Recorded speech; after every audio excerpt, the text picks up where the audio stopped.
오늘 함께 묵상할 하나님의 말씀은 마태복음 5장 43절에서 48절 말씀입니다. 마태복음 5장 43절에서 48절 말씀 제가 읽겠습니다. 또 내 이웃을 사랑하고 내 원수를 미워하라 하였다는 것을 너희가 들었으나 나는 너희에게 이르노니 너희 원수를 사랑하며 너희를 박해하는 자를 위하여 기도하라. 이같이 한즉 하늘에 계신 너희 아버지의 아들이 되리니 이는 하나님이 그 해를 악인과 선인에게 비추시며 비를 의로운 자와 불의한 자에게 내려주심이라. 너희가 너희를 사랑하는 자를 사랑하면 무슨 상이 있으리요? 세리도 이같이 아니하느냐? 또 너희가 너희 형제에게만 무난하면 남보다 더하는 것이 무엇이냐? 이방인들도 이같이 아니하느냐? 그러므로 하늘에 계신 너희 아버지의 온전하심과 같이 너희도 온전하라. 오늘 본문은 예수님께서 서기관과 바리새인들이 율법을 왜곡해 왔음을 설명하시기 위해 예로 든 6가지 말씀의 마지막 말씀입니다. 이웃사랑에 대해서 서기관과 바리새인들은 이렇게 가르쳤습니다. 마태복음 5장 43절입니다. 또 내 이웃을 사랑하고 내 원수를 미워하라 하였다는 것을 너희가 들었으나 네 이웃을 사랑하고 내 원수를 미워해라. 이것은 서기관과 바리새인들의 가르침인데 이 가르침은 레위기 19장 18절에서 비롯되었습니다. 레위기 19장 18절은 이러합니다. 원수를 갚지 말며 동포를 원망하지 말며 내 이웃 사랑하기를 내 자신과 같이 사랑하라. 나는 여호와이니라. 지난 5주에 걸쳐서 살펴본 것처럼 서기관과 바리새인들은 이 말씀 역시 자기 입맛에 맞게 왜곡하였습니다. 2가지 면에서 왜곡을 하였습니다. 첫째로 이들은 이웃사랑의 기준을 누락시켰습니다. 레위기의 말씀은 이웃을 사랑하되 너희가 너희 자신을 사랑하는 것처럼 사랑하라고 말씀하셨습니다. 즉 이웃사랑의 기준은 바로 우리가 우리 자신을 사랑하는 것이었습니다. 그런데 서기관과 바리새인들은 바로 내 자신과 같이라고 하는 이웃사랑의 기준을 제외하고 그냥 이웃을 사랑하라고만 가르쳤습니다. 제가 청년 때에는 레위기 19장 18절에 대해서 이런 설교가 유행을 하였습니다. 이웃사랑을 제대로 실천하기 위해서라면 먼저 자기 자신을 사랑해야 한다. 나를 사랑하지 않으면 이웃도 사랑할 수 없다. 그러니 무엇보다도 네 자신을 먼저 사랑해라 하는 류의 설교가 한때 굉장히 유행을 했습니다. 하지만 이웃을 네 자신과 같이 사랑하라 하는 이 말씀은 제가 조금 전에 말씀드렸던 이 자기애를 우선시하라는 말씀이 아닙니다. 이러한 해석이 만약에 맞았더라면 서기관과 바리새인들은 바로 이 구절을 삭제하지 않았을 것입니다. 사람은 자기를 사랑할 때 거짓으로 혹은 꾸며서 사랑하지 않습니다. 그리고 자기를 사랑하는데 소극적이지도 않습니다. 그리고 자기를 사랑하는 그 마음은 언제나 변함없이 일관됩니다. 자기를 사랑하는 것처럼 이웃을 사랑하라고 하는 이 말씀은 이처럼 꾸미지 않은 진실된 모습으로 그리고 적극적이고 변하지 않는 모습으로 이웃을 사랑하라 하는 의미입니다. 여기에는 이웃을 사랑하기 위해서 먼저 너 자신을 사랑해라. 이웃 사랑을 실천하기 위해서라면 자기 사랑이 먼저다 하는 해석의 여지는 들어설 자리가 없는 것입니다. 서기관과 바리새인들도 이것을 알았습니다. 그리고 자신을 사랑하듯 이웃을 진실되게 그리고 일관되게 그리고 적극적으로 사랑하는 것이 그들에게는 부담스러웠기 때문에 이들은 하나님 말씀에서 내 자신과 같이 사랑하라 하는 이 사랑의 기준을 일부러 누락시킨 것입니다. 이웃사랑의 말씀에 대한 2번째 왜곡은 이웃사랑의 범위를 임의로 축소한 것입니다. 유대인들은 이방인들을 개만도 못한 존재로 여겼습니다. 그래서 서기관과 바리새인들은 자신들이 사랑해야 할 이웃을 유대인으로 한정하였습니다. 그리고 이웃의 범위에 들지 않는 이방인들은 원수로 여기라 그렇게 가르쳤습니다. 하나님의 말씀을 대중의 입맛에 맞게 바꾼 것입니다. 시간이 흐르면서 이 이웃의 범주는 더더욱 좁아져서 같은 유대인이라 할지라도 생각이 같지 않으면 또 같은 색깔의 믿음이 아니라면 그들을 이웃에서 제했습니다. 즉, 정치적으로, 종교적으로 같은 색깔, 같은 계파가 아니면 그들은 사랑의 대상으로 여기지 않았던 것입니다. 그러나 성경에서 말씀하는 이웃의 범위는 이렇게 좁지 않습니다. 레위기 19장 34절 말씀입니다. 너희와 함께 있는 거류민을 너희 중에서 나은 자 같이 여기며 자기같이 사랑하라. 너희도 애굽 땅에서 거류민이 되었었느니라. 나는 너희의 하나님 여호와이니라.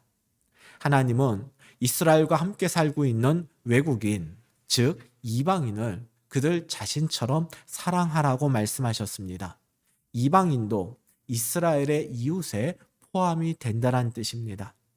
신명기 22장을 보면 이스라엘 백성들이 잃어버린 이웃의 가축을 발견했을 때 그 가축을 어떻게 처리해야 하는지에 관한 규정이 자세히 나오고 있습니다.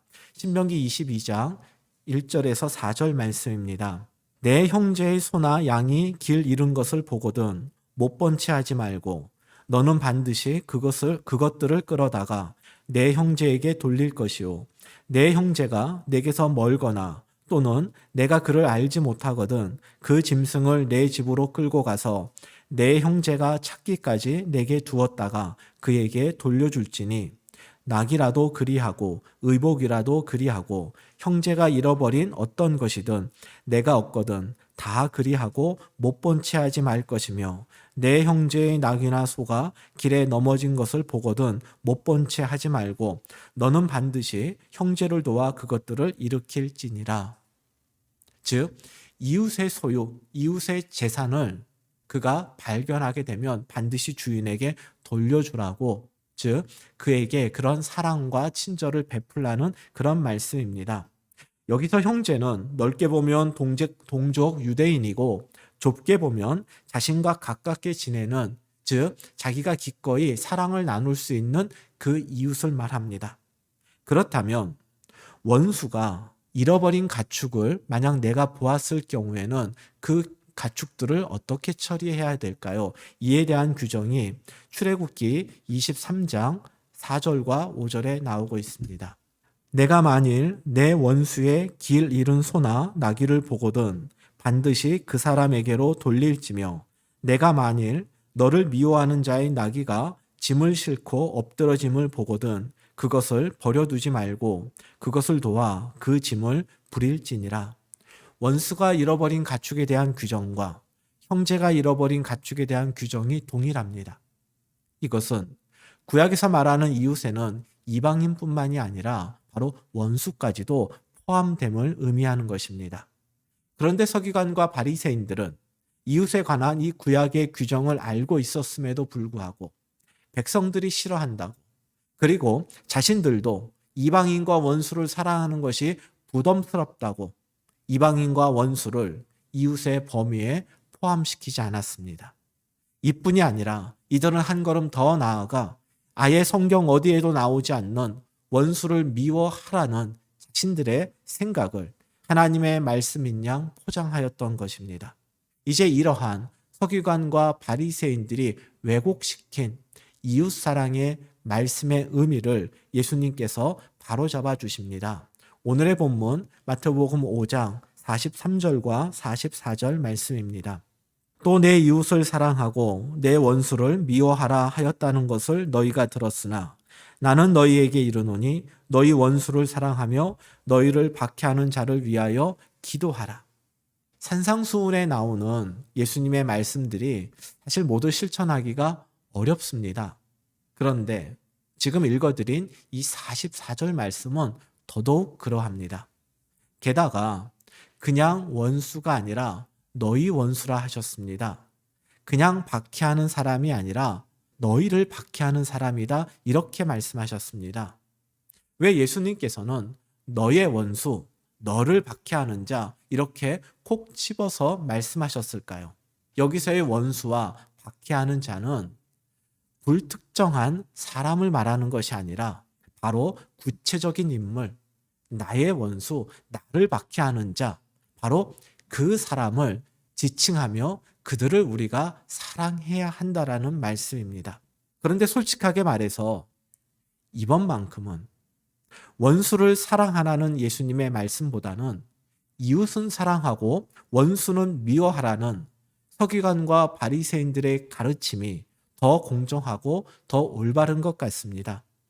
왜냐하면 죄를 지으면 반드시 벌을 받고 올바르게 행하면 그 일에 대해서는 반드시 보답이 있게 된다 하는 인과응보를 지금 우리가 살고 있는 시대에 기대하기가 참 어려워졌기 때문입니다. 뿌린 대로만 거둘 수 있다면, 그리고 악한 일을 행한 사람들이 거기에 합당한 벌을 받을 수만 있다면 그것이 더 정의로운 것이 아닌가, 이것이 우리들의 생각입니다. 그래서 드라마나 영화에서 악과 맞서 싸우되 법의 테두리를 벗어나지 않는 전통적인 영웅들보다는 악한 방법으로 악인들을 응징하는 다크 히어로가 요즘 더 인기를 끄는 것 같습니다. 이웃은 사랑하고 원수를 미워하라는 이 서기관과 바리새인들의 가르침은 잘한 일에는 합당한 보상을 주고 잘못한 일에는 엄격한 책임을 묻기 바라는 현대인들의 이 바람을 잘 대변하고 있는 것 같습니다. 인과응보가 실현이 되고 적절한 보상과 질책, 또 공평한 상과 벌이 주어지는 사회. 세상이 이렇게라도 변하면 지금보다 훨씬 살기 좋아질 것 같습니다. 그런데 그런데 예수님께서는 하나님의 자녀라면, 또 예수님의 제자라면 이런 삶에 만족하지 말아야 한다고 말씀하십니다. 우리는 이것을 뛰어넘어야 한다라는 것이 예수님의 말씀의 요지입니다. 마태복음 5장 45절입니다. 이같이 한즉 하늘에 계신 너희 아버지의 아들이 되리니 이는 하나님이 그 해를 악인과 선인에게 비추시며 비를 의로운 자와 불의한 자에게 내려주심이라. 아버지의 아들이 되리니 여기에서 이 되다는 입증되다, 증명하다 이런 뜻입니다. 우리는 행위가 아니라 예수 그리스도를 믿음으로써 구원받아 하나님의 자녀가 됩니다. 즉 우리가 원수를 사랑함으로써 하나님의 자녀가 되는 것은 아닙니다. 그러나 우리가 구원받았음을 세상에 증명하는 것은 우리의 믿음이 아니라 그 믿음에 기반한 행동입니다. 불신자들과 다른 모습을 보여줄 때 세상은 우리를 구원받은 하나님의 자녀라고 생각할 것입니다. 그런데 예수님은 제자들에게 하나님의 자녀됨을 입증하라고 말씀하지 않으셨습니다. 하나님의 아들이 아니라 아버지의 아들이 되라고 그렇게 말씀하셨습니다. 무슨 차이입니까? 하나님의 아들과 아버지의 아들, 어떤 의미의 차이가 이 안에 있겠습니까? 아버지와 아들의 관계에는 닮았다라고 하는 의미가 내포되어 있습니다. 즉, 우리가 구원받았음을 세상에 증명하는 것은 세상이 원하는 것을 우리가 그들에게 보여주고 제공해서가 아니라 우리가 얼마나 하나님을 닮았느냐로 한가름 난다란 바로 그 의미입니다. 45절 하반절 말씀을 다시 보겠습니다. 이같이 한즉 하늘에 계신 너희 아버지 아들이 되리니 이는 하나님이 그 해를 악인과 선인에게 비추시며 비를 의로운 자와 불의한 자에게 내려주심이라. 하나님은 악인과 선인을 구별하지 않고 그들 모두에게 해를 비추십니다. 의인과 불의한 사람을 차별하지 않고 그들 모두에게 비를 내려주십니다. 즉 우리가 닮아야 할 아버지 하나님의 대표적 성품은 바로 차별 없는 사랑입니다. 그래서 예수님께서는 제자들에게 원수를 사랑함으로써 아버지 하나님의 자녀됨을 증명하라고 말씀하신 것입니다. 그런데 성도는 하나님을 닮아야 한다라는 것은 이것이 새로운 예수님이 새로이 주장하신 것이 아니라 이미 구약 성경에 나온 말씀입니다. 레위기 19장 2절입니다. 너는 이스라엘 자손의 온 회중에게 말하여 이르라. 너희는 거룩하라. 이는 나 여호와 너희 하나님이 거룩함이니라. 내가 거룩하니 너희도 거룩하라. 거룩은 구별, 특별히 세상과 구별되었다라는 뜻입니다. 오늘의 본문 46절과 47절은 바로 이러한 흐름, 즉 세상과 달리 거룩하게 구별된 모습, 이것이 하나님을 닮은 모습이고 그것이 세상에서 하나님의 자녀됨을 증거하는 것이다 하는 이 말씀이 바로 이 레위기 19장 2절로부터 나오는데, 그 내용이 마태복음 5장 46절과 47절엔 또 이렇게 표현이 되고 있습니다. 너희가 너희를 사랑하는 자를 사랑하면 무슨 상이 있으리요? 세리도 이같이 아니하느냐? 또 너희가 너희 형제에게만 무난하면 남보다 더하는 것이 무엇이냐? 이방인들도 이같이 아니하느냐? 당시 세리는 유대인들로서 로마의 권력을 등에 업고 동족들에게 경제적 수탈을 일삼던 사람들입니다. 이런 사람들에게 이웃은 사랑의 대상이 아니라 자기 배를 불리기 위한 착취의 대상이었습니다. 그런데 이러한 세리라 할지라도 세리 자신을 사랑해주는 사람이 있다면 세리도 그 사람을 사랑합니다. 이방인들도 유대인들에 대해서는 서로 으르렁대고 싸우지라도 자기들끼리는 서로 무난 인사를 나눕니다. 그런데 하나님의 백성들이 이렇게 사랑할 수 있는 사람만 사랑한다면 어떻게 불신자들과 구별될 수 있겠습니까? 47절에 남보다 더하는 것이 무엇이냐라는 구절이 있습니다.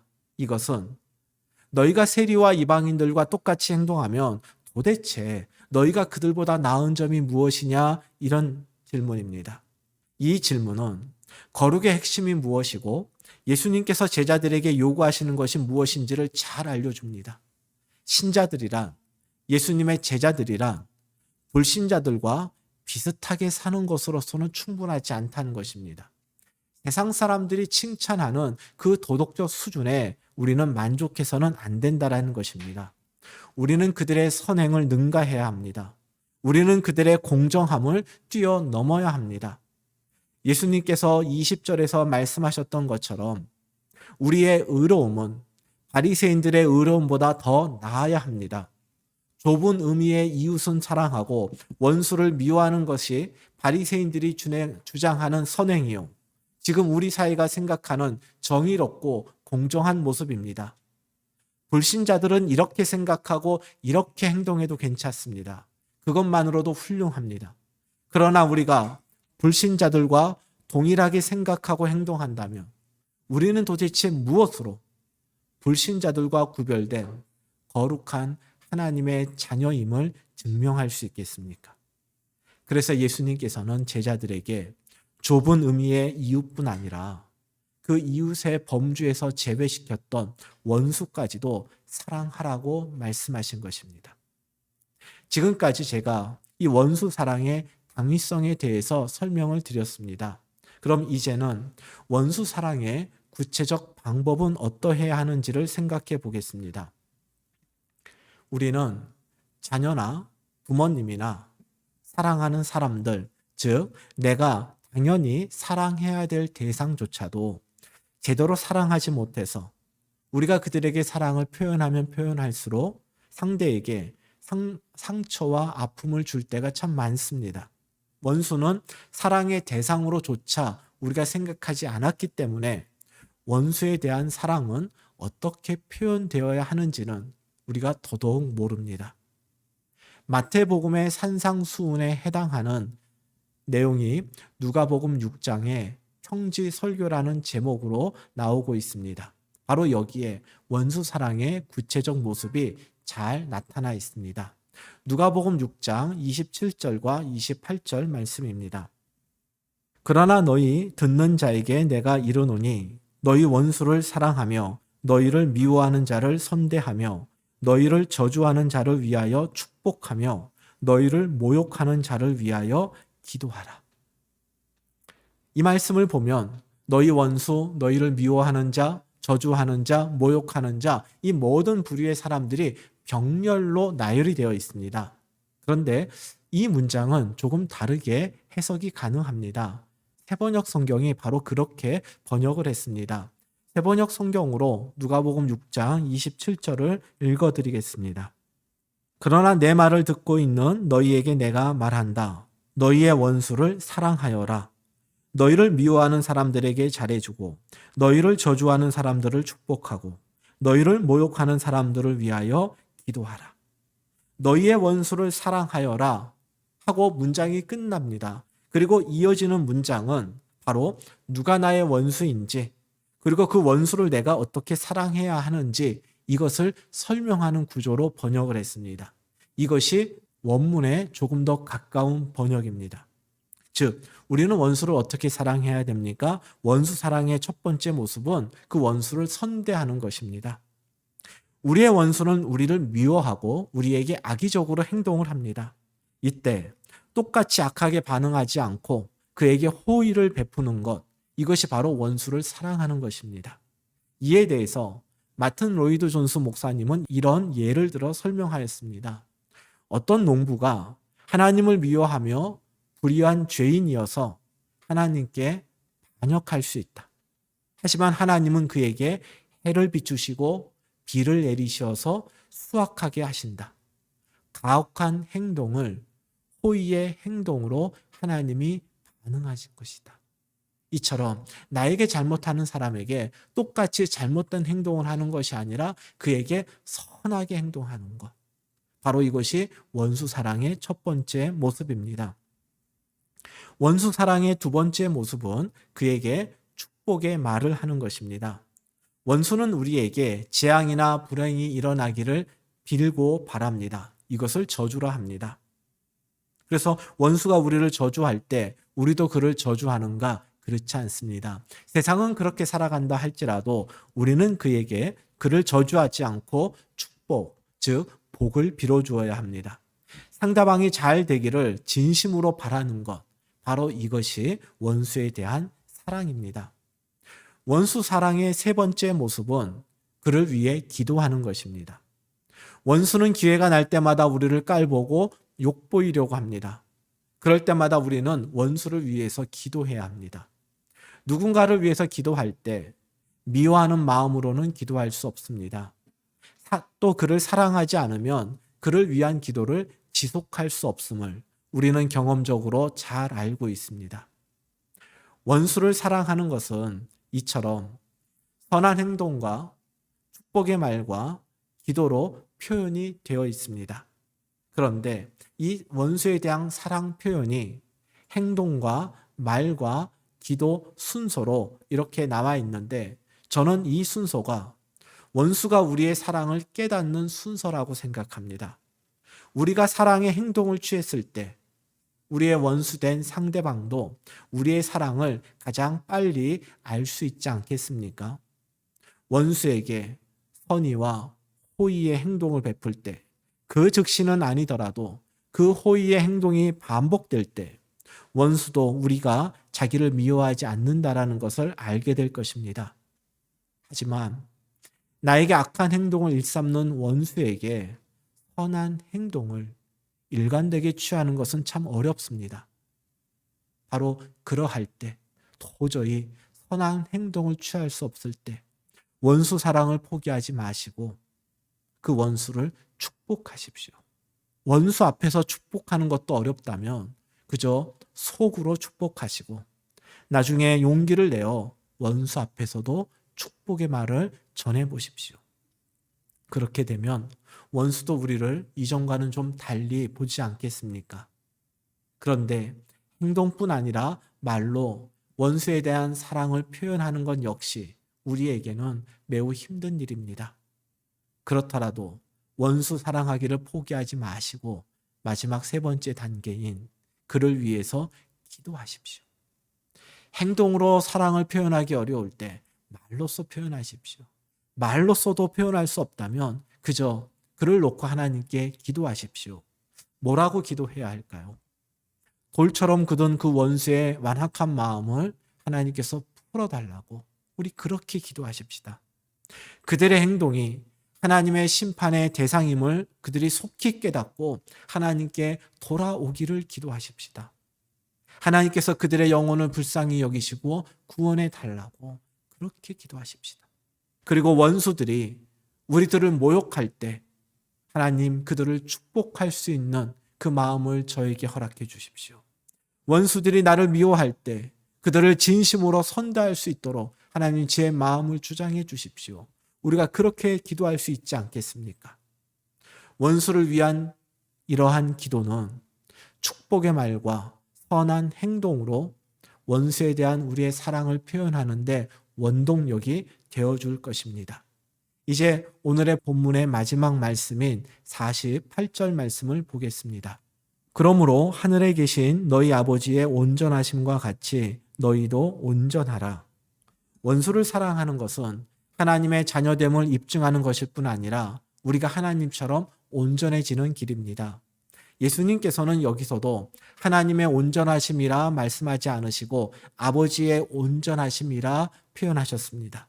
이것은 우리의 노력으로는 원수를 사랑할 수 없고 하나님의 온전하심에 이를 수 없지만 우리는 하나님의 자녀이기 때문에 이미 우리 안에 하나님의 성품을 담고 있고 그리고 앞으로도 그 하나님의 성품을 더욱더 닮아갈 수 있기 때문에 원수 사랑하기를 포기하지 말라는 말씀입니다. 그런데 여러분, 예수님처럼 원수를 우리가 사랑할 수 있을까요? 부끄럽지만 원수를 사랑하는 주제의 설교를 하면서도 저 역시 원수를 사랑하고 저를 박해하는 사람을 위해서 기도할 자신이 없습니다. 여러분도 별반 다르지 않을 것 같습니다. 그래서 사실 오늘 설교를 준비하면서 걱정이 많았습니다. 도저히 내가 동의할 수 없고 받아들일 수 없는 걸 어찌 전할까?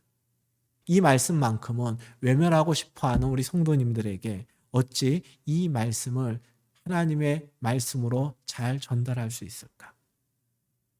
도대체 예수님께서는 왜 이러한 불가능한 일을 제자들에게 하라고 명령하셨을까요? 예수님은 제자들과 우리들이 원수를 사랑하는 것이 불가능한 일임을 예수님이 몰라서 그러셨을까요? 저는 예수님이 그것을 아셨다라고 생각합니다. 그런데 왜 이런 말씀을 하셨을까요? 그것은 비록 우리의 힘으로 완주하지 못하더라도 우리가 가야 할 그 제자의 길이 무엇인지를 아는 것이 중요하기 때문입니다. 가야 할 길을 아는 사람은 적어도 그곳으로 인생의 방향을 돌릴 수 있기 때문입니다. 방향이 올바르다고 하는 것은 주님과의 동행이 시작됨을 뜻합니다. 주님은 우리와 함께 하셔서 우리 혼자 오르지 못할 거룩과 온전함의 봉우리에 오를 수 있도록 우리를 도와주실 것입니다. 또 하나, 우리의 본성으로 실천할 수 없는 원수 사랑을 강조하여 말씀하심으로써 우리의 한계를 깨닫게 하기 위함입니다. 해야 하는데 할 수 없음을 알게 될 때 우리의 마음이 가난해집니다. 그러면 하나님 앞에서 우리가 애통하게 됩니다. 그런 애통함을 이어받아서 우리는 산상수훈의 첫 번째 말씀이었던 8가지 복을 받는 사람으로 변화될 것입니다. 즉, 원수를 사랑하라는 말씀은 우리에게 무조건 손해보고 참으라는 말씀이 아닙니다. 예수님께서는 우리가 이 땅에서 하늘의 복을 누릴 수 있도록 우리를 인도해 주시기 위해서 이 어려운 명령을 하신 것입니다. 그렇기 때문에 우리는 원수 사랑이 불가능한 일이라 여겨져도 이것을 포기해서는 안 됩니다. 하지만 오늘 말씀을 적용할 때 한 가지 꼭 주의할 것이 하나 있습니다. 원수를 사랑하는 이 말씀은 다른 사람이 아니라 우리 각자가 우리 자신에게 적용해야 합니다. 누군가가 원수를 미워하고 용서하지 못할 때 오늘의 이 말씀을 언급하면서 예수 믿는 사람이 그래도 용서해야지, 그래도 사랑해야지, 계속해서 그렇게 미워하면 어떡해? 이런 식의 조언을 해서는 안 됩니다. 비록 맞는 말이지만 상처를 받은 사람이 아직 가해자를 용서하거나 사랑할 준비가 되어 있지 않았는데 이런 말을 하는 것은 그 사람에게 또 다른 상처를 주는 것입니다. 모든 말씀이 다 그렇지만 특별히 오늘 말씀은 더 철저하게 우리 각자 자신에게 적용할 수 있기를 바랍니다. 원수를 사랑함에 있어서 또 하나 생각할 것이 있는데 그것은 바로 용서입니다. 원수 그러면 말 그대로 대립관계에 있고 내가 그를 용서하지 않음을 전제하고 있는 대상 아닙니까? 그렇기 때문에 원수를 사랑한다는 것은 원수의 잘못을 용서해 주는 것과 연결이 됩니다. 그런데 원수를 용서한다라고 하는 이 말에는 그러면 그의 죄를 묻지 말아야 하는 것인가? 그의 잘못을 못 보척하라는 말인가? 이런 질문이 따라오게 됩니다. 이에 대한 설명은 제가 직접 하지 않고 영상으로 좀 대신하려고 합니다. 지난 부활주일에 소개했던 잘 믿고 잘 사는 법이란 유튜브 채널에 지난주에 올라온 영상입니다. 지난 4월 23일에 공개된 영상인데 그 영상의 제목은 이렇습니다. 도저히 용서할 수 없는 그 인간 어떻게 해야 할까요? 이런 제목으로 청파교회의 김기석 목사님이 강의하신 영상인데 이 영상의 마지막 부분에 바로 원수의 그 잘못된 행동을 우리가 어떻게 바라보아야 하는지에 대한 설명이 나옵니다. 우리 그 설명을 잠시 보도록 하겠습니다.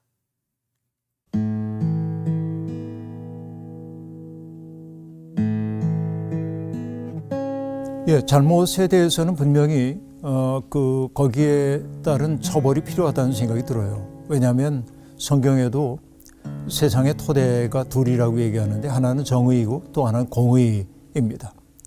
하나는 미슈파트라고 얘기하는 것인데 그것은 재판관이 법에 따라서 공정하게 처벌하는 것을 의미합니다. 그렇죠. 그러니까 잘못이 있었는데도 마치 없었던 것처럼 여기는 것이 능사는 아닙니다. 우리가 믿는 하나님은 의로우신 분이시죠. 잘못을 바로잡으려고 하는 분입니다. 그러나 우리가 또 마음속에 염두에 둬야 할 것은 뭐예요? 제다카라고 얘기하는 것인데 회복적 정의를 얘기하는 것입니다. 우리는 처벌받은 그 사람의 파괴를 원하는 것은 아닙니다. 그 사람이 새로운 삶을 살 수 있도록 기회가 열리기를 소망하는 것이죠. 그렇게 본다고 한다면은 공의와 정의가 균형을 이루는 것이 필요하죠. 그러니까 잘못을 저지른 사람을 무작정 받아들이는 것만이 능사는 아니고 그 사람이 적절한 처벌을 받는 것도 그를 돕는 일 가운데 하나라고 보여집니다. 물론 이제 어떤 사람들은 무작정 용서를 받음으로 변화되는 사람도 있는 것이죠. 그러나 용서를 받으면서도 변화가 안 되는 사람도 있어요. 오히려 처벌을 받음으로 자기의 삶을 돌이켜봐야 할 때도 있는 거죠. 저는 이게 이제 중요하다는 생각이 듭니다. 잘못을 잘못으로 일깨워줘야 돼. 그러니까 꼭 법적 처벌만을 지금 제가 얘기하고 싶지는 않아요. 그런데 그가 자기의 잘못을 잘못으로 인식할 수 있도록 해주는 것은 매우 중요한 일이라는 생각이 듭니다. 어느 신학자가 그런 얘기를 했어요. 이 빵을 이제 한 덩어리가 이 앞에 있습니다. 근데 이게 빵의 이름이 뭐냐? 사랑이에요. 사랑이란 빵입니다. 빵을 잘랐을 때 단면은 정의가 되어야 한다고 얘기합니다. 영어로는 이렇게 되어 있어요. Justice, 정의죠. is the cutting edge, 잘린 면이에요. cutting edge of love 하고 얘기하거든요. 그러니까 우리가 누군가를 사랑한다고 얘기할 때 정의를 포기하는 사랑이어서는 안 된다. 정의를 바로 세우면서도 우리가 사랑을 실현할 수 있는 가능성을 찾아야 하지 않겠나 생각합니다. 이 영상의 전체 내용은 우리 교회 오늘 예배 제목 아래 더보기란에 제가 유튜브 주소를 이렇게 적어 놓았습니다. 여러분 예배 후에 꼭 시간을 내어서 이 영상을 보시면 용서와 관련된 기독교적인 귀한 가르침을 그 안에서 발견할 수 있게 될 것입니다. 예수님께서는 십자가에서 돌아가시는 순간에도 자신을 희롱하던 원수들을 위해 하나님께 기도하셨습니다. 죽는 순간에도 원수 사랑을 포기하지 않으신 것입니다. 그러나 예수님은 거룩한 성전에서 불의한 이익을 취하는 사람들에 대해서는 가차없이 채찍을 휘두르시면서 그들의 잘못을 지적하셨습니다. 이 역시 원수 사랑의 또 다른 모습입니다. 예수님께서 말씀하신 원수 사랑은 이처럼 정의를 포기하지 않는 사랑을 말합니다. 미슈파트와 체다카의 균형을 이룬 사랑, 이 사랑이 우리의 원수를 향한 사랑이 될 때 우리는 세상과 구별된 거룩한 하나님의 자녀로 드러나게 될 것입니다. 오늘날 우리에게는 악에 대한 철저한 보복과 선에 대한 합당한 보상이라고 하는 이 보응의 개념이 널리 자리 잡고 있습니다. 그리고 보응의 개념이야말로 성경적이라고 생각합니다. 그러나 보응의 개념은 대표적인 비기독교적 문화입니다. 기독교 문화의 특징은 철저한 보응이 아니라 은혜입니다. 예수님께서는 47절에서 남보다 더하는 것이 무엇이냐? 너희에게 남보다 나은 점이 무엇이냐고 물으셨습니다. 이 질문은 하나님의 한없는 은혜를 받은 사람으로서 너희는 지금 과연 그 은혜를 베풀며 살고 있느냐 하는 질문입니다. 우리는 어느 순간 보응의 개념에 사로잡혀서 은혜를 모르는 시대를 살고 있습니다. 그래서 은혜로 받은 선물을 내 실력과 노력에 대한 당연한 결과로 여기고 다른 사람에게 주어진 은혜는 부당하다고 목소리를 높입니다. 이럴 때마다 주님의 질문을 떠올리시기 바랍니다.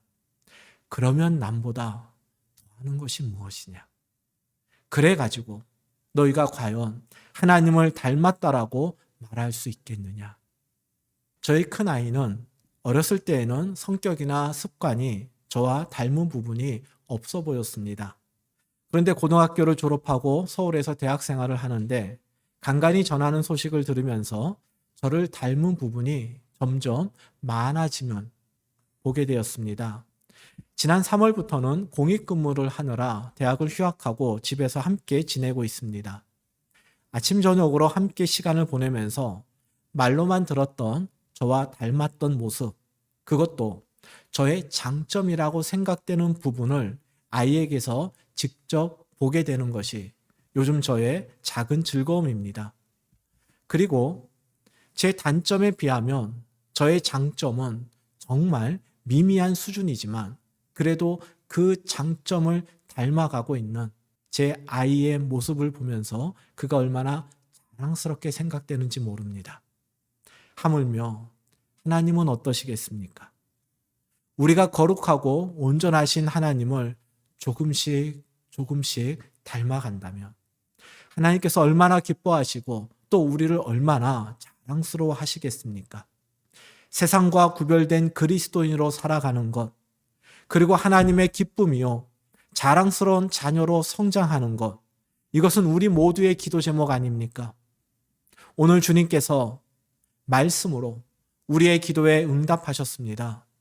원수를 사랑해라. 보응의 개념을 따르지 말고 받은 은혜를 기억하면서 빚진 자의 마음으로 살아가거라.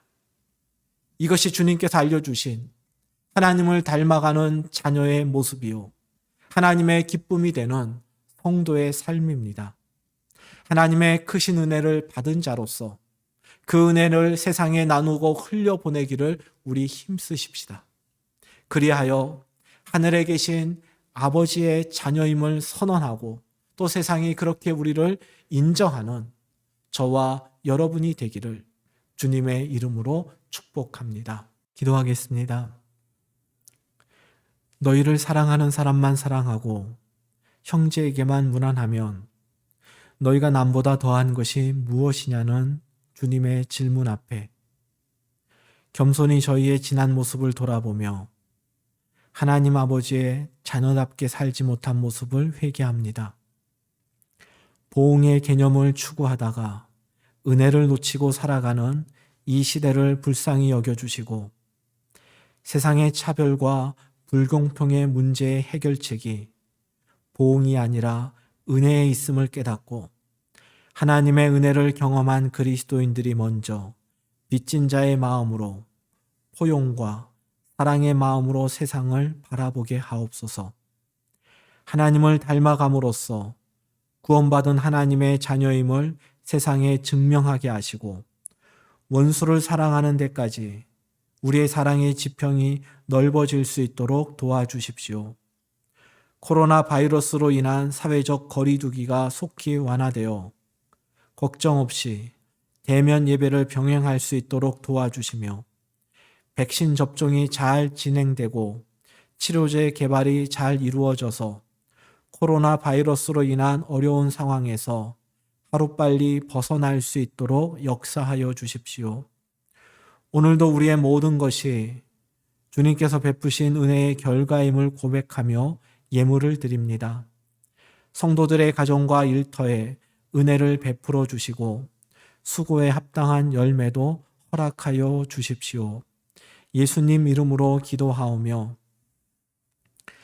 우리 주 예수 그리스도의 은혜와 아버지 하나님의 크신 사랑하심과 성령님의 도우심과 인도하심이 세상 논리에 휩쓸리지 않고 원수도 사랑하며 빚진 자의 마음으로 하나님의 은혜를 흘려보내며 하나님을 닮은 주의 자녀로 살아가길 소망하고 다짐하는 하나님의 모든 자녀들 위해 이제로부터 영원까지 함께 하시기를 간절히 축원하옵나이다.